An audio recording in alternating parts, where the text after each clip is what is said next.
बस।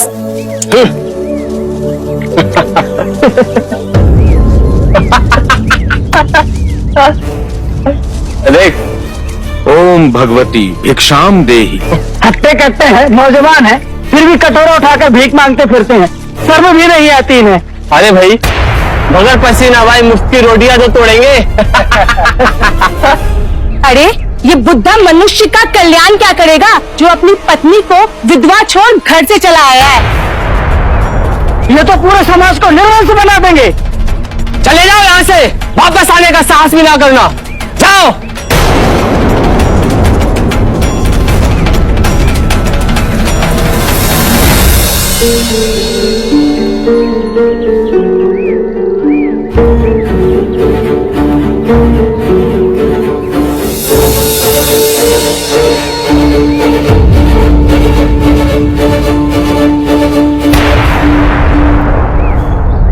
राजगृह वालों ने भिक्षा नहीं दी। गुरुवर, हम यहाँ से किसी और स्थान पर नहीं जा सकते? अवश्य जा सकते हैं, पर जो तुम्हें यहाँ अशांत कर रहा है वो किसी दूसरे स्थान पर भी अशांत करेगा। नहीं गुरुवर, यहाँ के लोग हमारा अपमान करते हैं, हमारा उपहास करते हैं, ताने मारते हैं। और तुम्हें क्रोध आता है। यदि यही लोग तुम्हारे पथ पर फूलों की पंखुड़ियां बिछाएंगे तो तुम्हें प्रसन्नता होगी। अर्थात तुमने अपनी शांति की कुंजी को दूसरों के हाथों में सौंप दी है। बाहर की बात तुम्हें विचलित भी कर सकती है और तुम्हें प्रसन्न भी कर सकती है।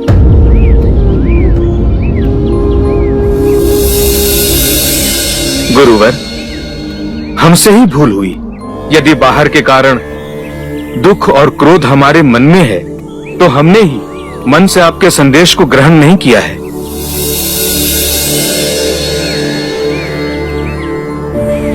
मन में यदि प्रतिशोध का भाव आया तो ये समझना कि तुम अभी परम सत्य से बहुत दूर हो।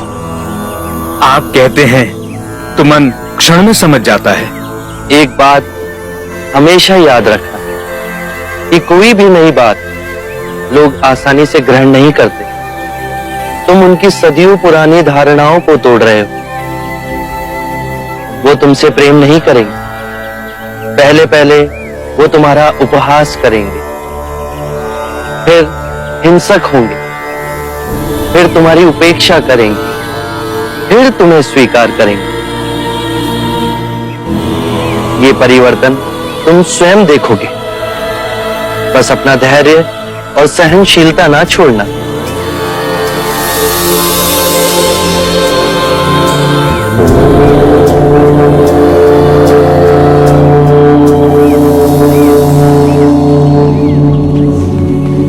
प्रणाम गुरुदेव।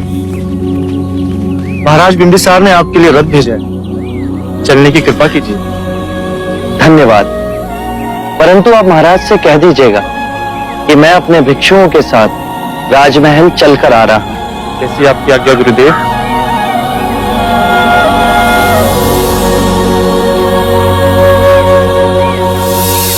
मेरा बच्चा, मेरा बच्चा। बहन, अब इसके अंतिम संस्कार का समय आ गया है। भगवान, भगवान मेरे बच्चे को जीवित कर दो। तुमने इसके प्राण लिए, अब तुम इसके प्राण लौटा दो। मेरा बच्चा। किसा गौतमी, जो मर गया लौट कर नहीं आता। कोई है, कोई है जो मेरा दुख समझेगा।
पत्नी है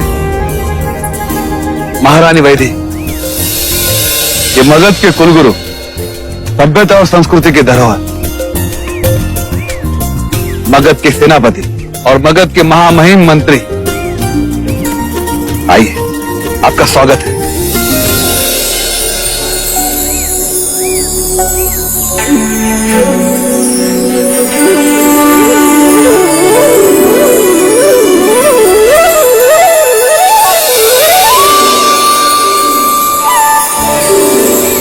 क्या भोजन हेतु आसन ग्रहण करें? आसन ग्रहण करें।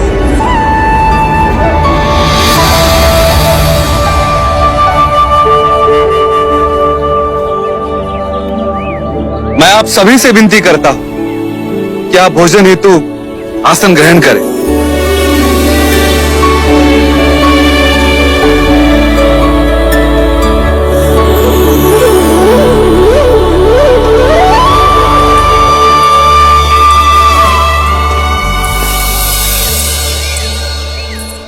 सेनापति,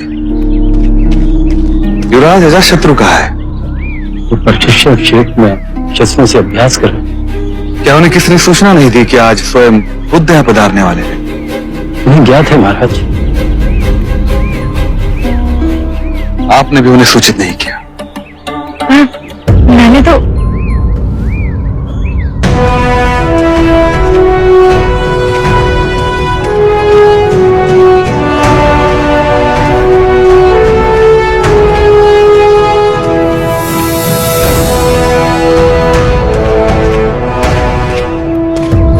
कि मेरा पुत्र अजातशत्रु है।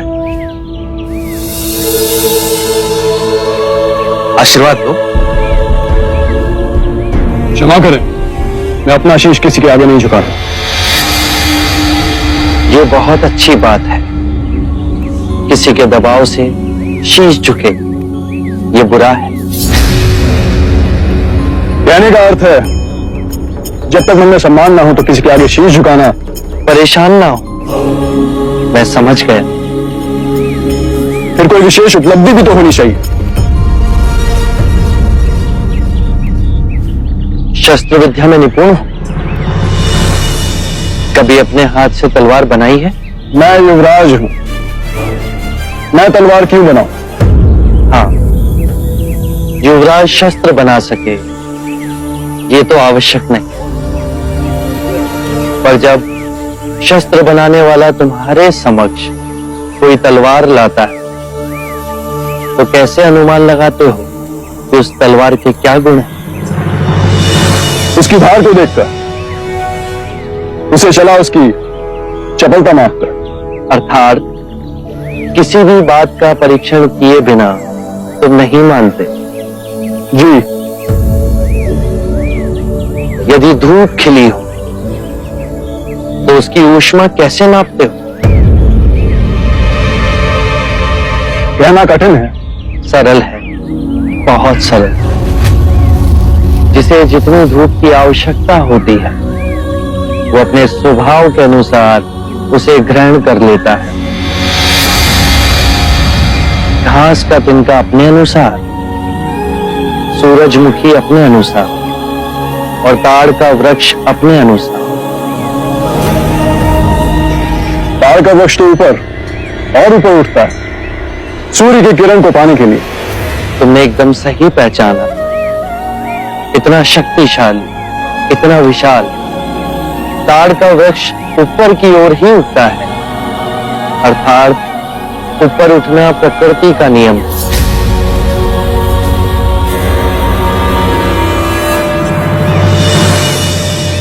मैं स्नान करके आपके सामने उपस्थित होता हूं।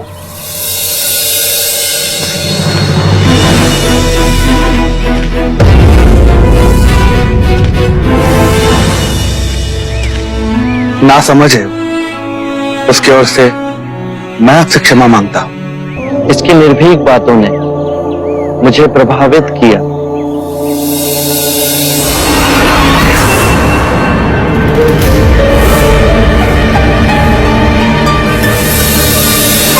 नहीं जाएगा मेरा बच्चा, कहीं नहीं जाएगा। साकेत गुरु प्रणाम। इस पगली को समझाइए, बच्चे का क्रियाकर्म करना है और ये अपने बच्चे को छाती से चिपकाए हुए है, छोड़ते ही नहीं। गुरुजी मेरे बच्चे को बचा लो, मेरे बच्चे को बचा लो गुरुजी, देखो, बच्चे को बचा लो। समझो तुम्हारा दुख दूर हुआ। एक व्यक्ति है जो इसे जीवित कर सकता है। कौन है गुरुजी? उस व्यक्ति के चरण तो हमारे महाराजा भी छूते। उनके पास सभी प्रश्नों के उत्तर हैं। तुम्हारे इस मृत बच्चे को वो अवश्य ही जीवित कर देंगे। कौन है प्रभु? कौन है गुरुजी? बताइए ना। बुद्ध। बुद्ध? गुरुजी कहाँ मिलेंगे वो? राजमहल में। वहां जा और बुद्ध का नाम पुकार। मेरा बच्चा।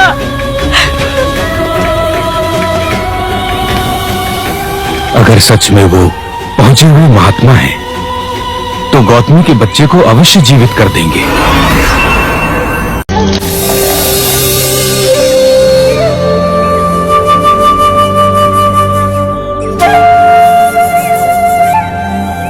मुझे फिर से मिल ले। तू इधर क्यों आई है? तेरा इधर कोई काम नहीं है, चल जा यहाँ से। कृपा कीजिए, मुझे अंदर जाने दीजिए। मुझे बुद्ध के पास जाना है। इस निर्धन की दुआएं कोई नहीं सुनेगा क्या? मुझे जाने दीजिए। चलो चलो मुझे उन्हें आने दीजिए।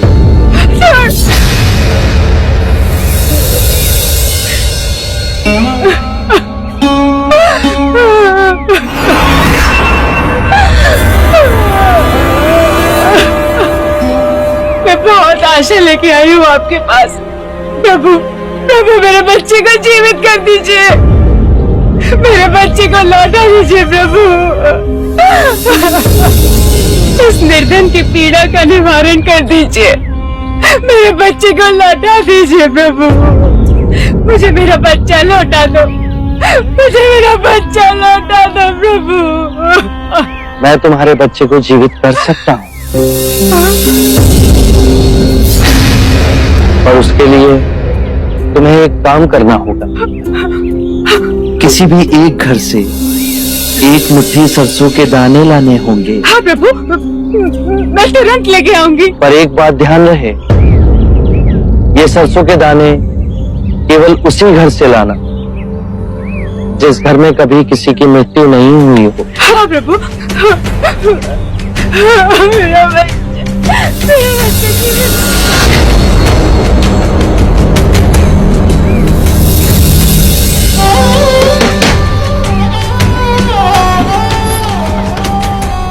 एक मुट्ठी सरसों का दाना मिलेगा? हाँ अवश्य मिलेगा, मांगा भी तो इतना सा। परंतु एक बात बताइए, आपके यहाँ किसी की मृत्यु तो नहीं हुई ना? बहन क्या बताओ, 6 माह पूर्व मेरे माता और पिता दोनों मृत्यु को प्राप्त हो गए। क्षमा कीजिए, मैं आपसे सरसों नहीं ले पाऊंगी।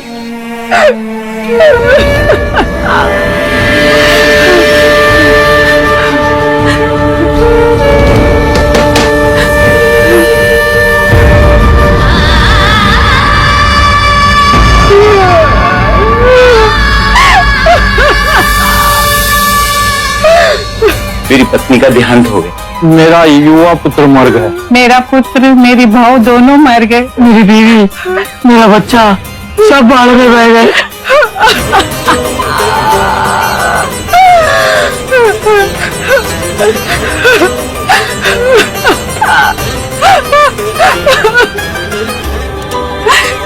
सुनिए,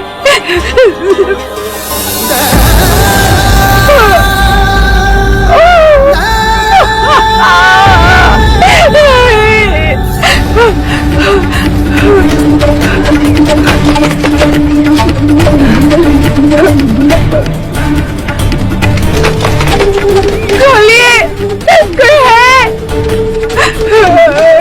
द्वार खोलिए।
जो जन्मा है उसकी मृत्यु निश्चित, यही प्रकृति का नियम। चाहे युवा हो या वृद्ध, या ज्ञानी हो या अज्ञानी, मृत्यु सभी को आनी है। ये बात मैं तुमसे पहले कहता तो क्या तुम इसे मानती?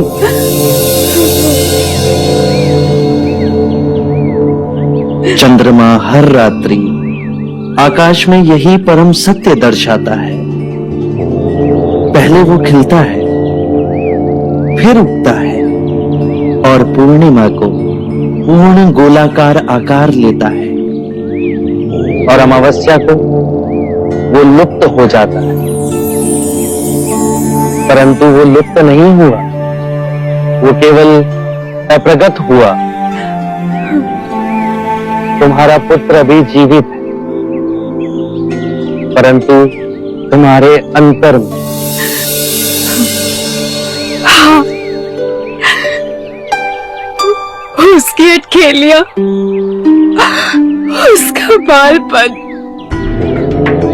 तुम शांत हुई तो समझ सके। परम सत्य ये है कि जब तक सृष्टि रहेगी, दुख मनुष्य के साथ छाया की तरह चलेगा। इस दुख का कारण है वस्तु से स्वयं को बांधना, ये जानते हुए कि वस्तु क्षणभंगुर है। प्रभु, प्रभु इससे मुक्ति कैसे पाए? मुक्ति के लिए विवेक जगाना आवश्यक है। जो आए, चाहे दुख की सूचना या आनंद की परछाई, स्वयं को इन दोनों के बीच स्थिर करो। इस मार्ग पर चल दुख के बंधन टूटेंगे और परम सत्य की उपलब्धि होगी। और जब तुम्हारे अंतर में ये चेतना जागेगी तो तुम पाओगे कि जन्म मरण, मिलन वियोग दो नहीं, एक ही है।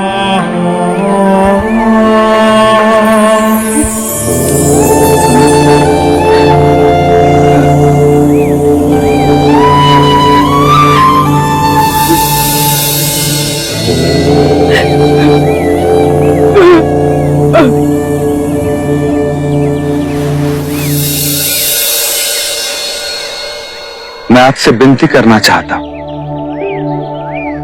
क्या मैं आपको एक तुच्छ भेंट दे सकता हूं? आप तो सभी बंधनों से मुक्त हो गए हो, किंतु ये भेंट मुझे आपसे बांधे रखेगी। मगध के मुख्य द्वार के पास बांस का कुंज है, वेलुवन उसका नाम। मुझ पर उपकार करके इसे आप ग्रहण करें। मेरी ओर से आपको और आपके भिक्षु को एक तुच्छ उपहार है। आभार आपका। हम वर्षा ऋतु के 4 मास वहीं रहा करेंगे।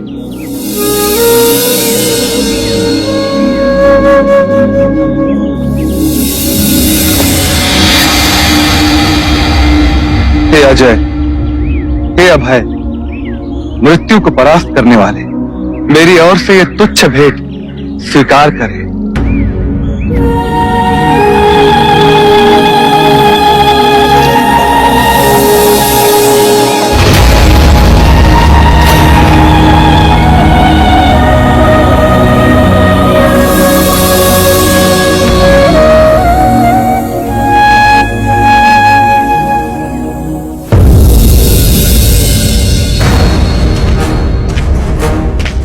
देवदत्त ने सारी सीमाओं का उल्लंघन कर दिया।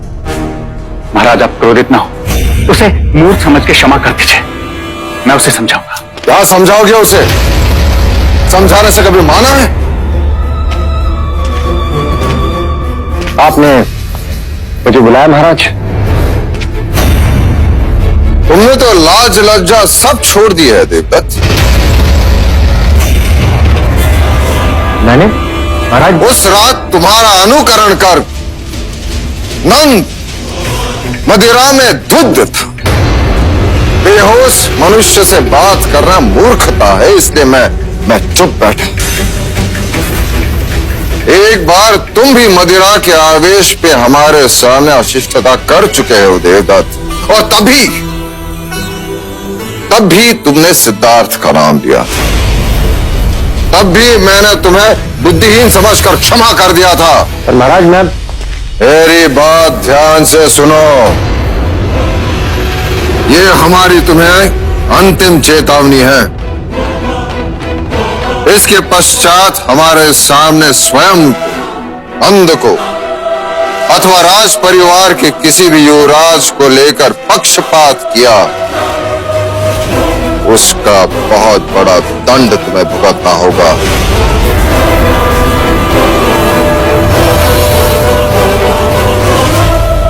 मैं समझता हूं महाराज। कुछ नहीं समझते तुम। मेरे मना करने पर उस रात नंद को उकसाकर तुम रंग भवन ले जा रहे थे। मैं नंद को नहीं लेके गया महाराज, वो केवल नंद का आग्रह था। तुम ज्येष्ठ हो।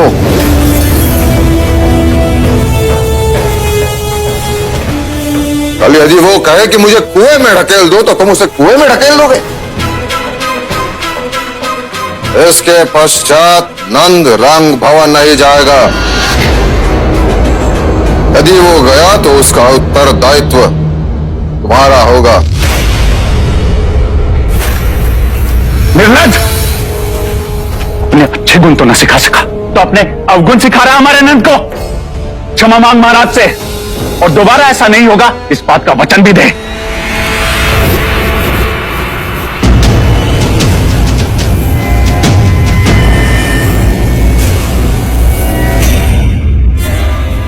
ऐसे नहीं, चरणों में गिर के क्षमा मांग, क्षमा मांग।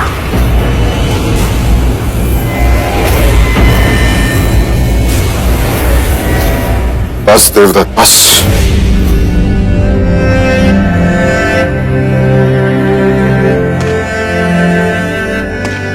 देवदत्त, तुम ज्येष्ठ हो,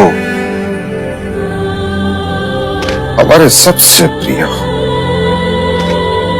तुम बार बार वही गलती दोहराते हो, उससे बड़ी पीड़ा होती है। मैं ना समझू महाराज, आपकी क्षमा का पात्र भी नहीं। तुम मेरे पुत्र हो, मेरा सहारा हो। दोबारा ऐसी गलती मत करना।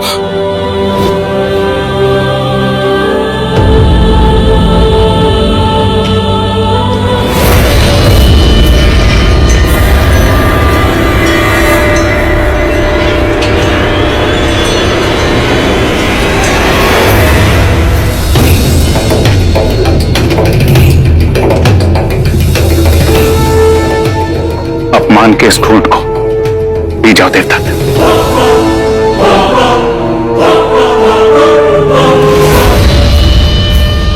नहीं,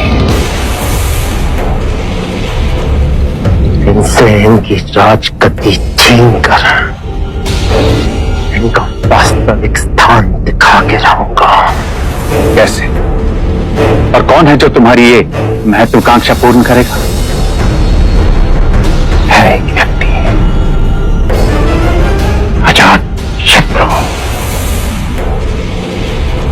अब देखना अजात शत्रु को कैसे मोहरा बनाकर सारा खेल पलटता है देवदत्त। आरंभ हो गई निर्वाण प्रथा, सुनो सुनो ये बुद्ध कथा।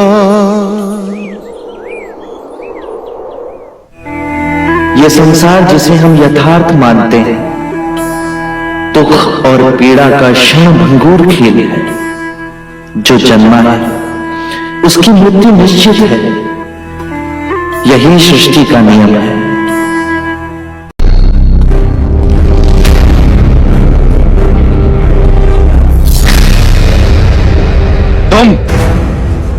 तुम यहाँ क्या कर रहे हो?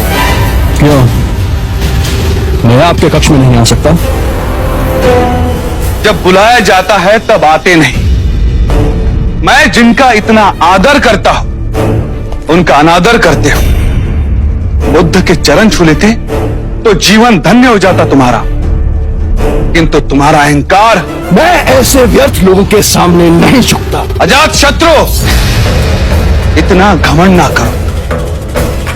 सर झुकाओगे नहीं तो एक दिन सर कटवाओगे। वाह, क्या आशीर्वाद दे रहा है एक पिता अपने पुत्र को।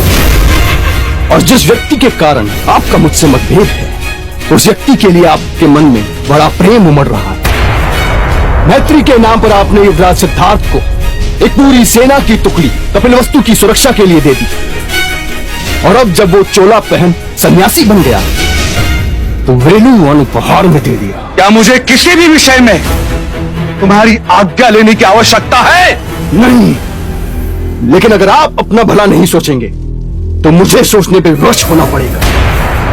जो ब्राह्मण वर्षों से हमारे निष्ठावान हैं, राजनीति से ले आपातकाल तक उन्होंने हमारा मगध का साथ दिया, उन्हें आपने कभी कुछ नहीं दिया, और बुद्ध पे आप दोनों हाथों से लुटाए।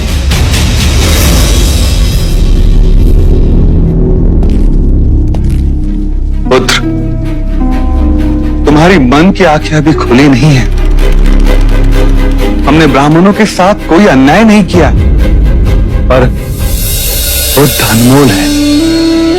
वो समस्त मानव जाति को संवारने आए, वो हम सबके दुख दूर करेंगे। दुख आप दे और दूर करे बुद्ध। अजात शत्रु, कहने दीजिए मुझे और मेरी माँ को बहुत दुख दिए हैं आपने उस आम्रपाली के कारण। जिस आम्रपाली को तुमने कभी देखा नहीं, जिससे तुम कभी मिले नहीं, उसके विषय में तुम ऐसे कैसे बोल सकते हो? मैं और वैशाली की उस तुच्छ गणिका से मिलने जाऊं? सावधान! जो आम्रपाली को गणिका कहा तो। हाँ, आपसे रिश्ता जोड़ सती सावित्री जो बने, उसने आपसे पहले कितने पुरुषों से रिश्ता जोड़ा। उसके हृदय में न जाने कितने लोग बसते। आपके पैसों पे पलने वाली एक तुच्छ गणिका। अजात शत्रु, मैं पिता हूं तुम्हारा। उसका खेद है मुझे।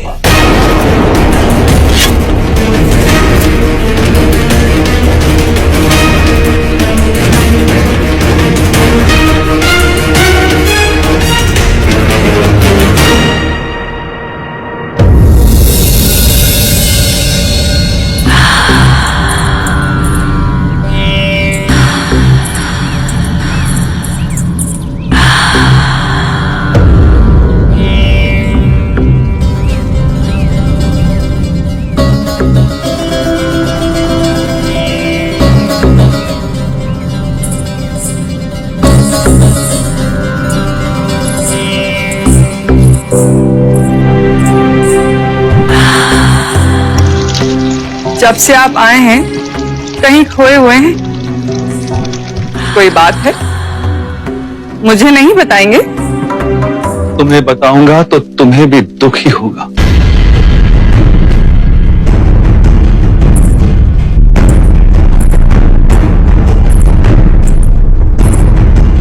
आनंद बांटने से बढ़ता है और दुख बांटने से कम होता है।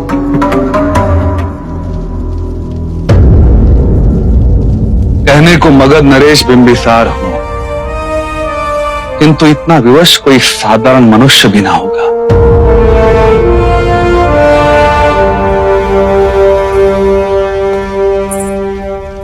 बुद्ध आए थे, किंतु उनके दर्शन हेतु मैं तुम्हें और हमारे पुत्र जीवक को आमंत्रित ना कर सका। यदि तुम आती तो महारानी वैदेही रुष्ट हो जाती। अजात शत्रु सबके सामने तुम्हें अपमानित करता। वो हर समय तुम्हारा नाम लेकर मुझे ताने देता है। क्या चाहा था और क्या हो गया? मेरा ही दोष है। मैं ही कारण बनी आपके बेटे और आपके बीच के टकराव का। कुछ कर पाती जिससे आप दोनों के बीच का मन मुटाव दूर हो सकता। नहीं आमना, कोई कुछ नहीं कर सकता। अजात शत्रु और मेरे बीच अब विचारों का टकराव शुरू हो गया है। वो केवल एक पिता के प्रेम का अपमानित नहीं कर रहा है, वो एक सम्राट को चुनौती दे रहा है। मगध के निर्णय वो अपने मन के अनुसार लेना चाहता है। महत्वाकांक्षा उसे दिनों दिन अंधा बना रही है। उसने बुद्ध का भी अनादर कर दिया।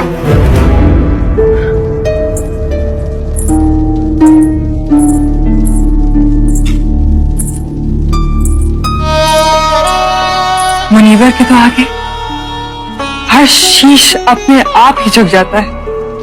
किंतु उस अहंकारी का ना झुका। आम्रपाली, ये मेरा प्रारब्ध है, इसे मुझे ही भुगतना होगा। कोई इसमें मेरी सहायता नहीं कर सकता।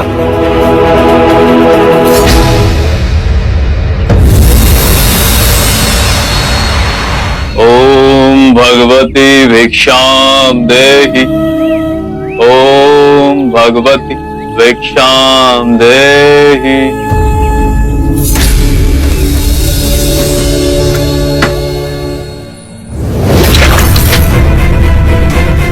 बिना परिश्रम चावल का पानी ही मिलेगा। चावल चाहिए तो जाकर खेत जोतो। कल्याण,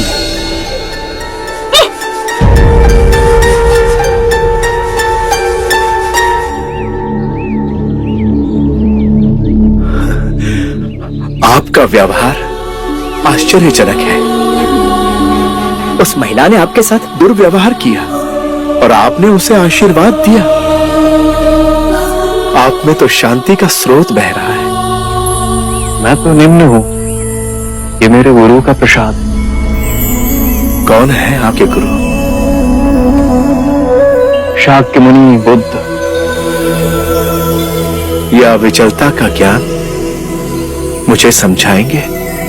मैं ज्ञान दूं? मैं तो अभी भी उनसे ज्ञान प्राप्त कर रहा हूं।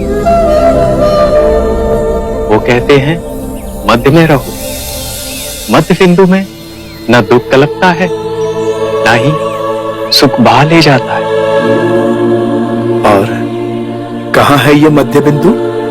शाक्य मुनि कहते हैं हर व्यक्ति के अंतर में है ये मध्य बिंदु। केवल जाग जाओ तो वो सबको प्राप्त है। यही परम ज्ञान का द्वार है। संसार में जो जीव आता है वो उसी परम सत्य का ही रूप है, बस पदार्थ के रूप में प्रकट होता है और अप्रकट हो पदार्थ में ही विलीन हो जाता है। इतना गुण सत्य इतनी सरलता से समझाती है। कुछ और बताइए ना। बुद्ध अपने अनुभव की बात करते हैं। हर जीव में वही परम सत्य है, इसलिए हम दोनों हाथ जोड़ प्रणाम करते हैं।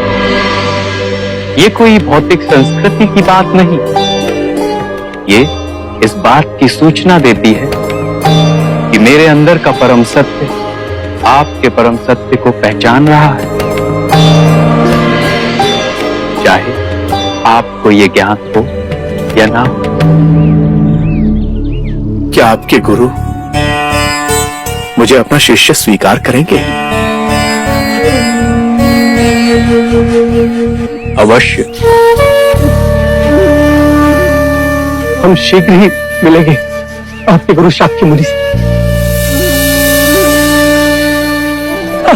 मौलाना, मौलाना, हम जिसे ढूंढ रहे थे वो मिल गया। शाक्य मुनि बुद्ध, उनके कथन अनुसार हम सबके अंतर में एक परम ज्ञान का द्वार है। उन्होंने स्वयं इसका अनुभव किया है। वो सुनी सुनाई बात नहीं दोहराते, अपने अपने अनुभव की बात करते हैं। तो देर किस बात की मित्र, चलो अभी उनके पास चलते हैं। गुरु भाइयों, हम अपने साधना के मार्ग पर चलते हुए शाक्य मुनि बुद्ध की शरण में जाएंगे परम ज्ञान की प्राप्ति के लिए। आपके चेहरे का भाव देखकर तो ऐसा प्रतीत हो रहा है जैसे कोई विशेष उपलब्धि का द्वार खुलने योग्य है। हम भी चलेंगे आपके साथ। गुरुजी हम भी आपके साथ हम भी चलेंगे। हम भी चलेंगे गुरुजी। यदि आप सब साथ चलेंगे तो आश्रम में कोई शिष्य बचेगा ही नहीं। कोई तरीका तो होगा। फिर तो यही उचित है कि पहले हम गुरुदेव के पास जाकर उनकी आज्ञा लेते हैं। वो जैसा कहेंगे हम वैसा ही करेंगे।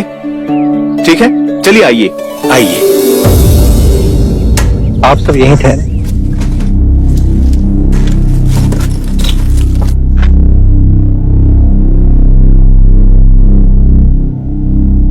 प्रणाम गुरुदेव।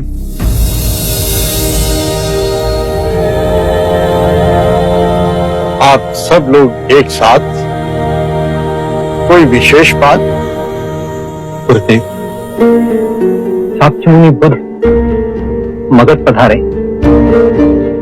हम सबका अंतर कहता है कि वो हम सबके लिए मोक्ष का द्वार खोलेंगे। यदि आपकी आज्ञा हो तो हम उनकी शरण में जाएंगे।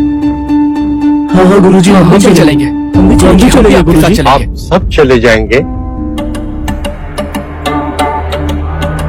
मैं तो चाहता था कि तुम और मोगलाना आश्रम के कार्यभार को अपने हाथ में ले और अपने निर्णय से चलाओ। मुझे कोई आपत्ति ना होगी। गुरुदेव, जब हम घर छोड़कर आ गए तो अब हमें इस आश्रम के मुंह में कृपा मत बांधिए। हमारी आत्मिक प्रगति साक्षी मुनि बुद्ध के पास होगी, ऐसा विश्वास है मन में। यह आश्रम भी तो आपकी धरोहर है। गुरुदेव, कृपया आश्रम के मुंह से हमारे पांव में बेड़ियां न डालें। तो फिर ठीक है, जाओ और परम ज्ञान को प्राप्त करो। मेरा आशीर्वाद सदा आपके साथ है।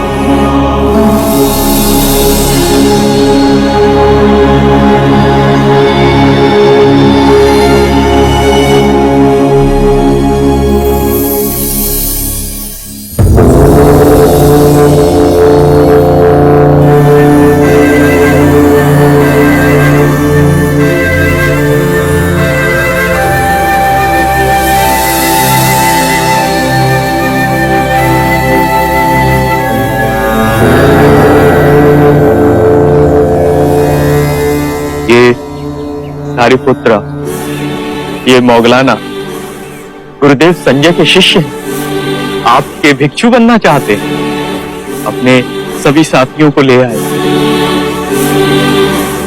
आप सब आ गए। आपके गुरु संजय को आघात लगा होगा। उन्होंने हमें स्वयं अनुमति दी। बहुत बड़ा हृदय है उनका।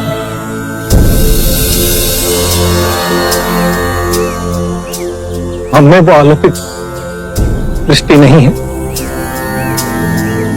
अस्ताजी से आपकी सुगंध का समाचार आया।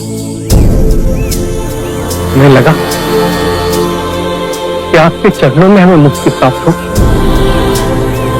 आपको देखा तो लगा कि जन्म जन्मों की खोज पूरी हुई। हमें मत ठुकराइए, हम पर कृपा कीजिए।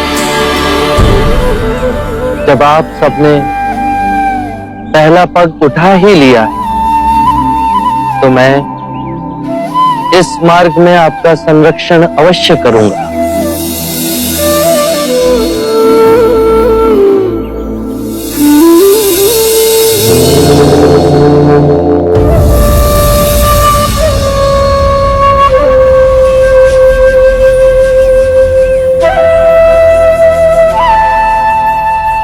आपको ध्यान से क्या मिला गुरुवर? कुछ नहीं। क्रोध खोया, उदासी खोई, चिंता खोई, असुरक्षा की भावना खोई, वृद्धावस्था का भय खोया और मृत्यु के दर पर विजय प्राप्त हुई। मेरे भिक्षुओं, मैं अच्छे आचरण को ही सबसे उच्च मानता हूं। यदि जंगल में आग लग जाए तो उसे बढ़ने के लिए वो अपने मार्ग के सभी पौधों और वृक्षों को खाती है। जितना ईंधन खाती है उसकी अग्नि की तीव्रता और व्याग्रता उतनी ही अधिक बढ़ती जाती है। उसी प्रकार दुष्ट प्रवृत्तियां, क्रोध, चिंता, लोभ, भय तब तक ही बलवान रहेंगी जब तक हम उसे ईंधन देते रहेंगे। घृणा और लालच की अग्नि तब तक ही प्रज्वलित रहती है जब तक हम उसे संसार की कामनाओं से बांधे रखते हैं। यदि किसी व्यक्ति का सारा ध्यान जीवन का परम दिव्य धन कमाने में, तो वो जितना कमाएगा उतना ही उसका मन कलेश से भरा रहेगा। वो कभी संतुष्ट नहीं होगा। उसके प्राणों को हमेशा एक भय बांधे रखेगा। यदि ये धन समाप्त हो गया तो? यदि किसी व्यक्ति ने इन बेड़ियों को ही काट दिया तो ना उसे आने वाले कल की चिंता रहेगी, ना बीते हुए कल का बोझ। वो स्थिर रहेगा, जीवन के हर क्षण को जिएगा, मध्य में ही केंद्रित रहेगा। उसे इसी समय इस सृष्टि का आनंद प्राप्त होगा।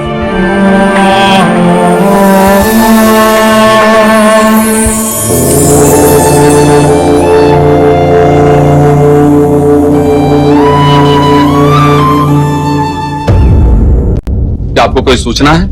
मगध युवराज अजात शत्रु किस कारणवश कपिलवस्तु आए हैं? स्पष्ट तो उन्होंने कुछ कहा नहीं, परंतु मुझे अजात शत्रु का व्यवहार मिलनसार नहीं लगा। कपिलवस्तु के लिए कोई अशुभ सूचना ना हो।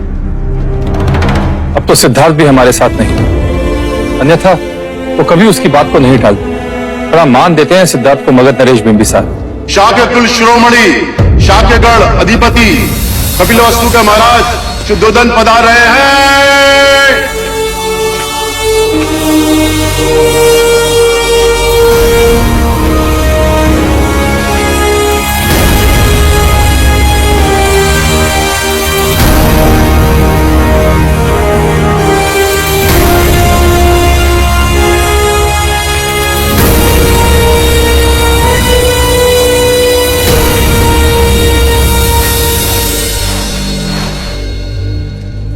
महाराज, युवराज अजात शत्रु आपसे मिलने की अनुमति चाहते हैं। वो इस समय कुमार देवदत्त के साथ अतिथि कक्ष में। उन्हें आदर के साथ लाया जाए। जी महाराज।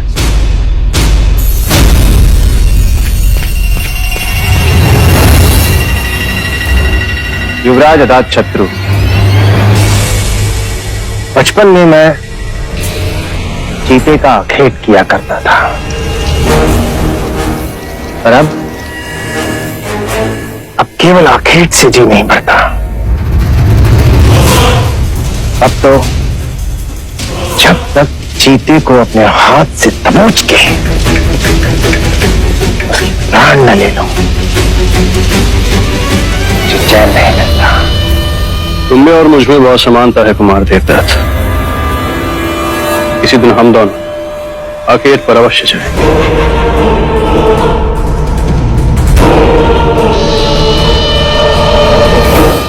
महाराज, शुद्धोदन ने आपको दरबार में आदर पूर्वक बुलावा भेजा है। चलो मित्र, महाराज से भी मिलने।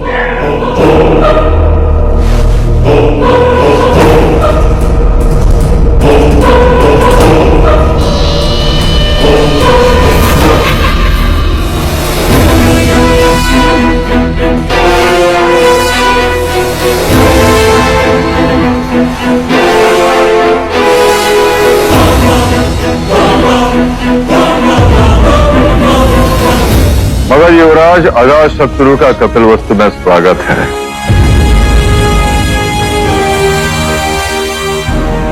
यदि आप हमें कपिलवस्तु पधारने का संदेश भेजते तो आपके सम्मान में हम उचित प्रबंध कर पाते।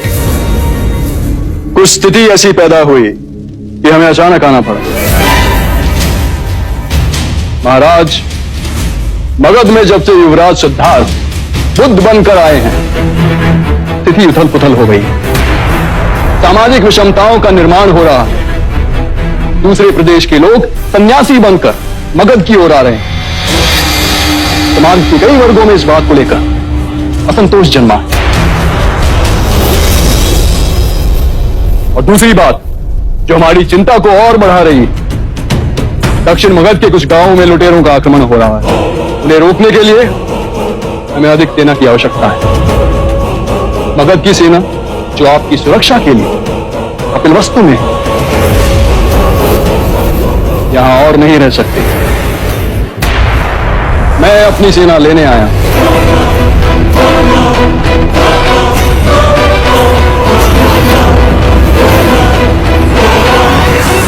यदि आप अपनी सेना ले जाएंगे तो आपके और हमारे व्यापार में दुष्प्रभाव पड़ेगा। व्यापारियों की सुरक्षा का प्रश्न खड़ा हो जाएगा और कौशल अवसर देखकर उपद्रव मचा देगा।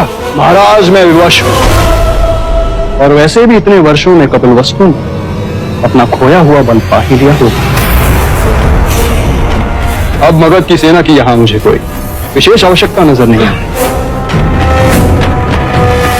मुझे आज्ञा दे महाराज।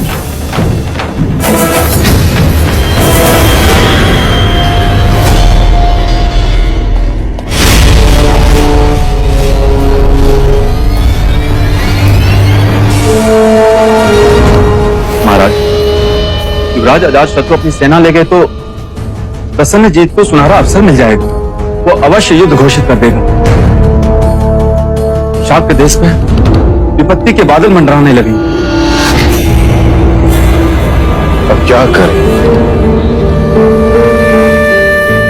युवराज अजातशत्रु अड़ीग है। यदि सिद्धार्थ होता तो वो महाराज बिंबिसार को हमारी दुविधा अवश्य समझाता था। महाराज, युवराज सिद्धार्थ नहीं है तो क्या हुआ? मैं तो हूं। मैं अजातशत्रु से बात करूंगा और उसे पूरी स्थिति समझाने का प्रयत्न करूंगा। और मुझे अनुमान है कि मैं उसकी सेना को यहां रोकने में अवश्य समर्थ होगा। महाराज, मेरे विचार से यही उचित होगा। यदि देवदत्त को इतना विश्वास है कि वो अजातशत्रु को रोक सकता है तो उसे एक बार प्रयास करने दें।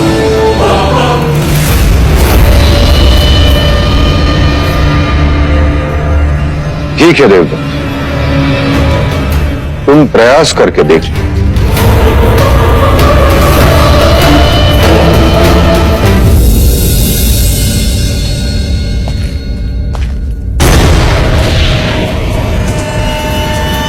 प्रणाम युवराज।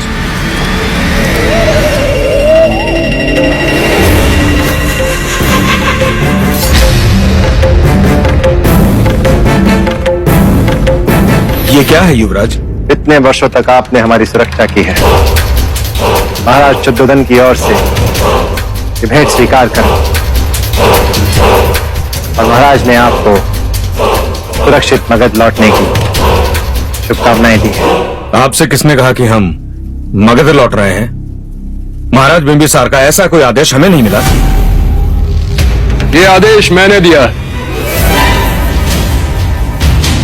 प्रणाम युवराज, क्षमा कीजिए, परंतु महाराज बिंबिसार का आदेश है कि उनकी आज्ञा के बिना हम कपिलवस्तु न छोड़ें। तो आप मेरे आदेश का उल्लंघन करेंगे।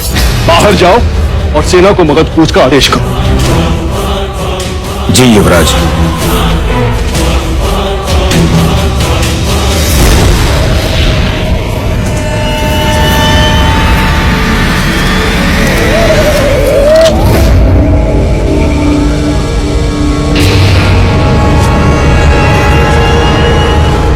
हम में और भी समानताएं हैं मित्र।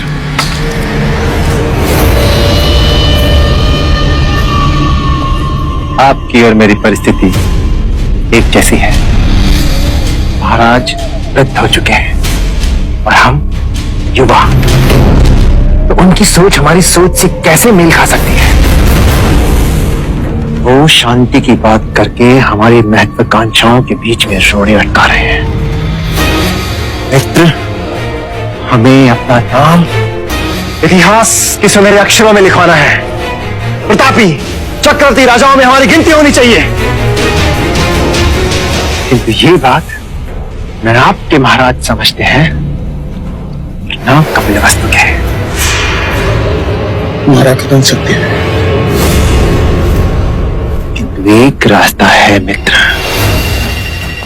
एक रास्ता है जिससे तुम्हारी और मेरी महत्वाकांक्षाएं पूरी हो सकती है। मैं संकोच करूं। मगध की सेना महाराज बिंबिसार के प्रति निष्ठावान है और मेरे कुछ सेना नायक मेरे प्रति निष्ठावान है, जो कभी भी नाम और वेश बदलकर मगध की सेना के रूप में आपकी सहायता के लिए पहुंच सकते हैं। और जब भी सही अवसर देख आप मगध महाराज बनने का दावा करें तो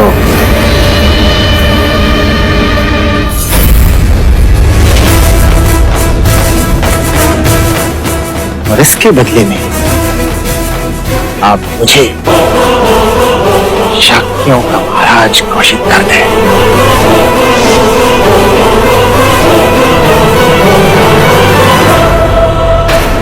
अर्थात कपिलवस्तु से जो सेना आएगी वो मगध की नहीं, हमारी सेना। राज बिंबिसार की निष्ठावान सेना यहीं कपिलवस्तु में रहेगी, अटका के रखी जाएगी। महाराज बिंबिसार से तू मित्र, महाराज की आज्ञा का पालन करके अपना स्वार्थ साधो, अपनी सेना को यहीं रहने दो। एक बड़े लाभ के लिए मुझे छोटी पराजय स्वीकार है। मगध की सेना यही कपिलवस्तु में तैनात रहेगी। जब लोहा गर्म होगा मैं चोट मारूंगा। मेरे महाराज बनते ही तुम शाक्य के महाराज घोषित कर दिए जाओगे।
सरीपुत्र और मुगलाना के गुरु संजय, आपने कैसे जाना?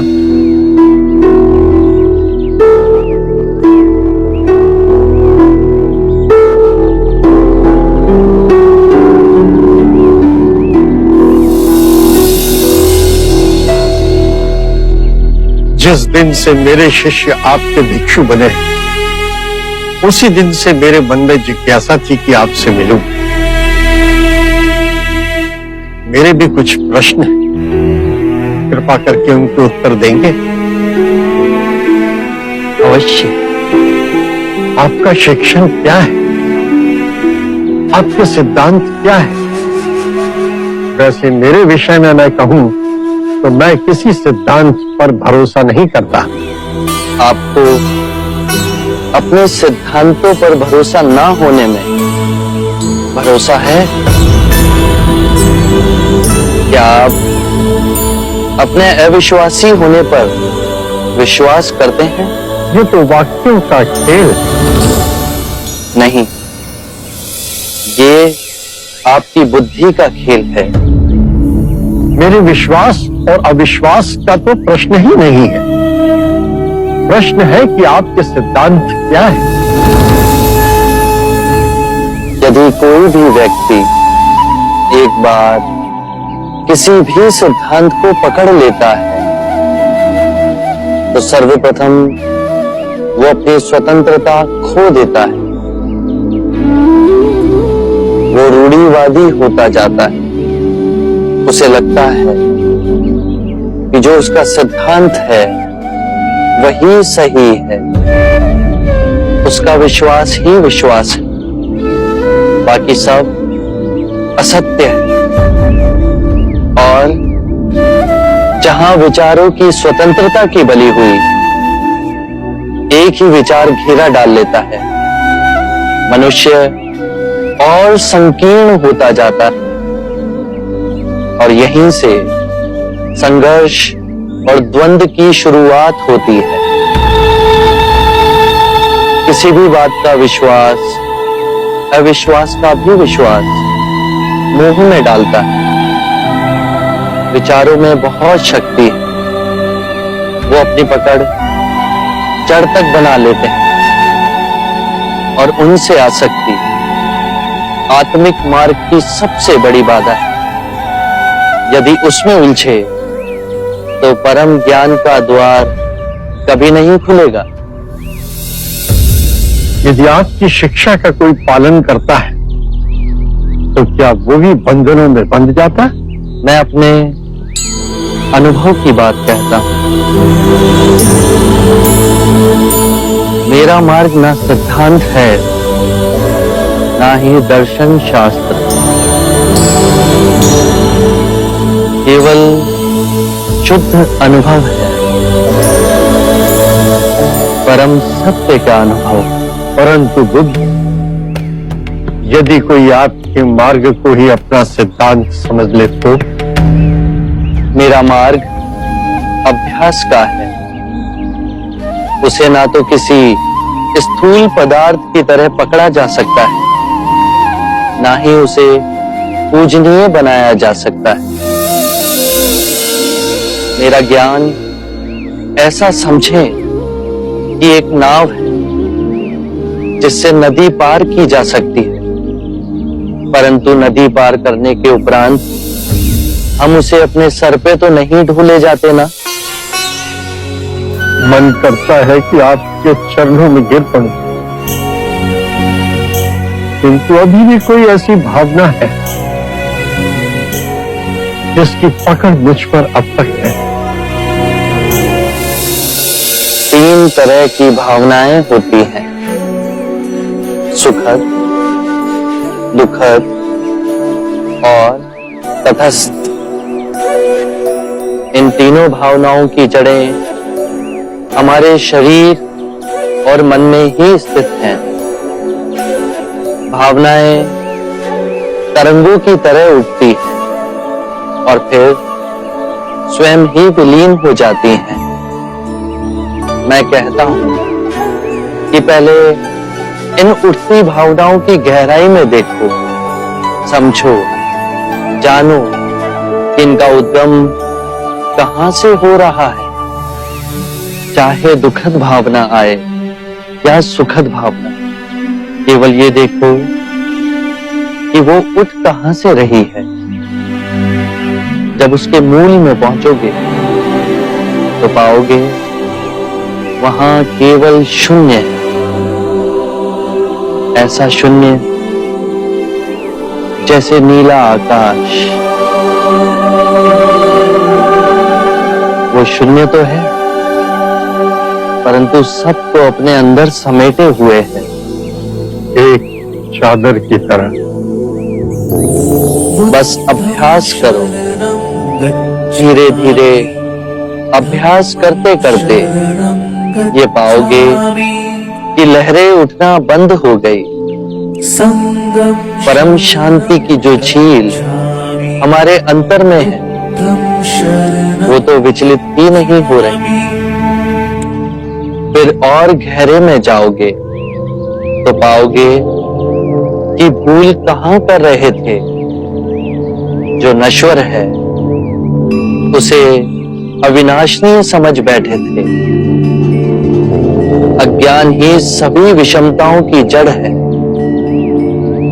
मैं केवल ध्यान की बात कहता हूं।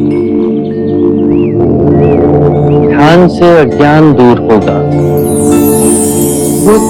अज्ञान ना पूजा से, ना व्रत से, ना चढ़ावों से, ना किसी तप से समाप्त होगा। बहुत देर निद्रा में रहे संजय। उठो, जागो, स्वयं को पहचानो।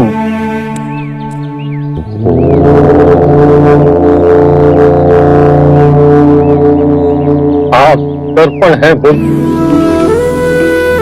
आप में झांक कर आज प्रथम बार मैंने अपने सत्य को प्रतिबिंबित होते हुए देखा है। अब मैं अनुभव का जीवन व्यतीत नहीं करूंगा। मुझे अपना भिक्षु स्वीकार कीजिए। मैं बुद्ध की शरण में आता हूं। धर्म जो आपका स्वरूप है, मैं उसकी शरण में आता हूं। मैं संघ की शरण में आता हूं। बुद्धं शरणं गच्छामि, धम्मं शरणं गच्छामि, संघं शरणं गच्छामि।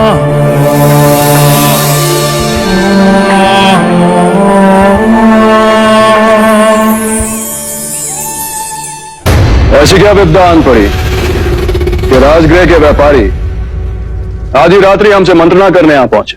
युवराज, बुद्ध के विरोध हमारी जो चिंता है, आपके सिवा और कौन समाधान करेगा? कहिए, हमसे जो बन पड़ेगा हम करेंगे। बड़ी विपदा है युवराज। घोर क्रांति आई हुई है नगर में। प्रत्येक युवक के अंदर होड़ मची हुई है उस बुद्ध का भिक्षुक बनने की। वो अपने वृद्ध माता पिता को छोड़कर, पत्नियों को त्याग कर, बच्चों से मुंह मोड़कर, सभी चीजों को त्याग कर संन्यास और वैराग्य के मार्ग पर जा रहे हैं। मगध इस तरह अपना युवाधन खो देगा महाराज। समस्या भीषण रूप धारण कर रही है। विवाह योग कन्याओं के विवाह नहीं हो रहे, और अपनी सेना को लीजिए, वहां भी युवा कहां भर्ती हो रहे हैं। तो आपकी समस्या सामाजिक है। हमें सामाजिक समस्या से क्या लेना देना? हम तो अर्थव्यवस्था की डामाडोल होने की आशंका से भयभीत थे महाराज। यदि सब वैरागी हो गए तो हमारी सारी दुकानें बंद हो जाएंगी युवराज। तो आप महाराज बिंबिसार के सामने अपनी समस्या को रखिए। रखी थी। उन्होंने कहा कि वो किसी की निजी इच्छा में हस्तक्षेप नहीं कर सकते। युवराज, अब आप ही हमारा संरक्षण करें। आपके पास धन है। धन से बड़े बड़े सत्य को झुटलाया जा सकता है। कुछ ऐसा कीजिए, लोगों को धन दे, उन्हें उकसाइए, जनता में ये बात फैलाइए कि ये भिक्षुगण सबके सब ढोंगी। भिक्षुओं को चुनौती दीजिए। कुछ ऐसा करिए कि इनका नाम ही मतियामेट हो जाए। ये कोई कठिन कार्य नहीं है, हम कर सकते हैं। लेकिन महाराज को पता चला, कौन साथ देगा? आप।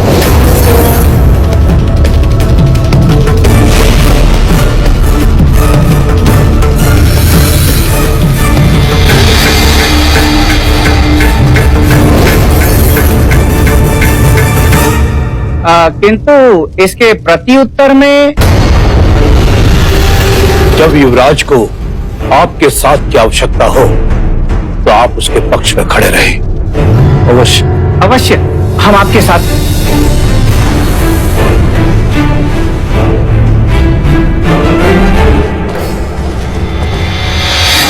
युवराज, ये सभी व्यापारी आपके पक्ष में हैं। अब सही समय पर सत्ता परिवर्तन के बारे में सोचें। सही समय का संकेत मैं शीघ्र ही मिलने वाला है। आरंभ हो गई निर्वाण प्रथा, सुनो सुनो ये बुद्ध कथा।